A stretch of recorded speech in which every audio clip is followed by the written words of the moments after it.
رزق کمانے کے مسئلے میں بھی معتدل رہیں، کاروبار کریں، محنت کریں، منصوبہ بندی کریں، کوشش کریں، لیکن پیسے کمانے کے مسئلے میں ڈپریشن کا شکار نہ ہو۔ یعنی اس کو نہ جینے مرنے کا مسئلہ نہ بنائیں کہ اگر ایک مہینہ کاروبار صحیح چمکا ہے تو صحت بھی ٹھیک رہی ہے، اور اگلے مہینے اگر تھوڑے حالات خراب ہوئے ہیں تو بلڈ پریشر بھی کافی اوپر نیچے ہو گیا ہے۔ اس کو نفسیاتی مسئلہ نہ بنائیں۔ پہلے بھی کئی دفعہ کہہ چکا ہوں، پھر کہتا ہوں، 2-4-5 دوستوں سے پیار ہے تو 2-4 دفعہ انہی دنوں میں نا، سال کے بعد آ کے مجھے کچھ دن آتے ہیں نا کاروبار، انہی دنوں میں آ کے انہوں نے مجھ سے کہا، دور سے آئے، کہا جناب ہم کاروباری بندے، حالات ٹھیک نہیں، کوئی دعا بتائیں۔ تو میں نے کہا جن دنوں ٹھیک ہوتے ہیں ان دنوں کیوں نہیں آتے؟ کیا آج کل حالات بڑے اچھے ہیں، کچھ شکر کا طریقہ بتائیں، کیوں نہیں آتے؟ کیا فلسفہ ہم نے اختیار کر لیا ہے؟ رزق کا وعدہ اللہ کا ہے، اس کو کمانے میں اور پیسے کمانے میں محنت کرنے کا حکم دیا گیا ہے۔ نبی پاک علیہ الصلوۃ والسلام نے فرمایا جد و جہد کرو، نکلو، اللہ پہ بھروسہ کر کے نکلو، جس طرح وہ پرندوں کو روزی دیتا تمہیں بھی دے گا، لیکن اس میں نفسیاتی مسئلہ نہ بنایا جائے، نفسیاتی نہ بنایا جائے۔ حضور علیہ الصلوۃ والسلام نے نا ایک جملے کے اندر اس مضمون کو اتنے حسین انداز میں سمیٹا ہے نا کہ مسلمان، یہ ابن ماجہ میں موجود ہے، مسلمان اگر ان 2 جملوں کو کبھی سمجھ جائے نا تو سکون آ جائے زندگی میں، اطمینان نصیب ہو جائے، تیقن کی دولت ملے۔ حضور فرمانے لگے رزق کمانے کے معاملے میں معتدل رہنا، کوئی بندہ اتنی دیر تک مرے گا نہیں جب تک اس کے حصے کا رزق اسے مل نہ جائے۔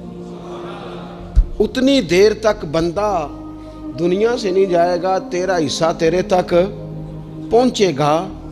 کبھی بھی بے آبرو ہو کے رزق کمانے کے چکر میں نہ پڑے، کبھی بھی ذہن پہ سوار نہ کر لیں کہ میرا کام نہیں چل رہا، کبھی بھی اس طرح کی طبیعت نہ بنائیں۔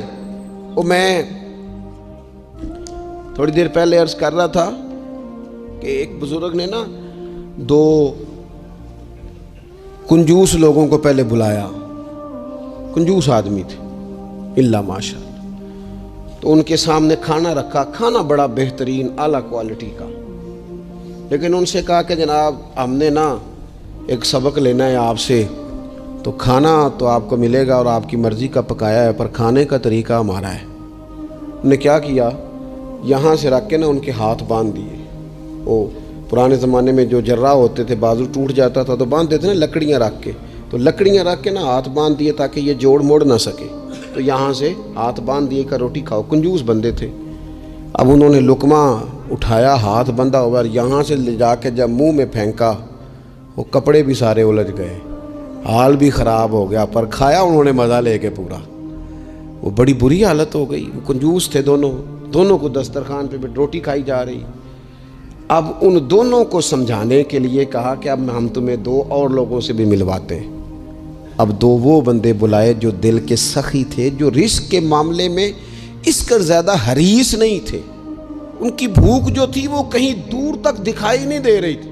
انہوں نے کہا جناب ادھر آئیں آپ دونوں بھی۔ ان کے بھی ہاتھ باندھ دیے گئے، کہا آپ نے روٹی کھانی ہے، آپ نفیس لوگ ہیں، ناراض نہ ہوئیے گا، سخی بندے ہیں، پر کھانا آپ نے کھانا ہے، پر ہماری مجبوری ہے، ہم نے آپ کے ہاتھ باندھ کے روٹی دینی ہے آپ کو۔ وہ 2 بندے بھی آمنے سامنے بٹھا دیے گئے، کھانا چن دیا گیا، ہاتھ یہاں سے باندھ دیے گئے، لیکن وہ سخی تھے۔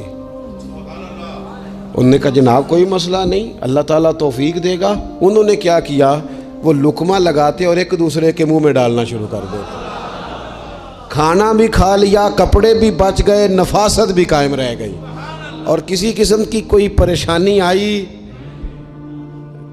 کام خاصا مشکل ہے کسی کے منہ میں لقمہ دینا، کام بڑا مشکل ہے، یعنی کھانا آ جائے، پک جائے، پاس پہنچ جائے، اور پھر اسے توڑ کے بنا کے اتنی محنت کر کے دے کسی کے منہ میں دینا۔ لیکن یہ دے کے دیکھو کپڑے بچ جائیں گے انشاءاللہ، نفاست نظر آئے گی، حسن نظر آئے گا، خوبصورتی نظر آئے گی، اس میں لطافت محسوس ہوگی، اس میں لگے گا کہ یہ بندہ ایسا ہے جسے اللہ تعالیٰ نے اپنے فضل سے عطا فرمایا ہے۔ تو غیر معتدل طریقہ بندے کو رسوا کر دیتا ہے، رسوا کر دیتا ہے۔ وہ مال کمانے تو نکلتا ہے لیکن وہ کمزور ہو جاتا ہے۔ اس کا مزاج اور طرح کا ہو جاتا ہے. میں نے دیکھا ہے وہ جناب ساری دنیا چھٹی پہ ہے لیکن اس نے کہا چلو آج میں دکان کھول لیتا ہوں, گاہک کہیں بھی نہیں آئے گا تو چلو سارے آج مجھے مل جائیں گے. ایسا نہیں ہوتا. رزق اللہ نے تقسیم فرمایا ہے اور جس کا ہے وہ اس تک پہنچ جاتا ہے. تو غیر معتدل طریقہ اور رسوائی والا طریقہ کبھی بھی اختیار. اسی طرح کا معاملہ سخاوت میں ہے.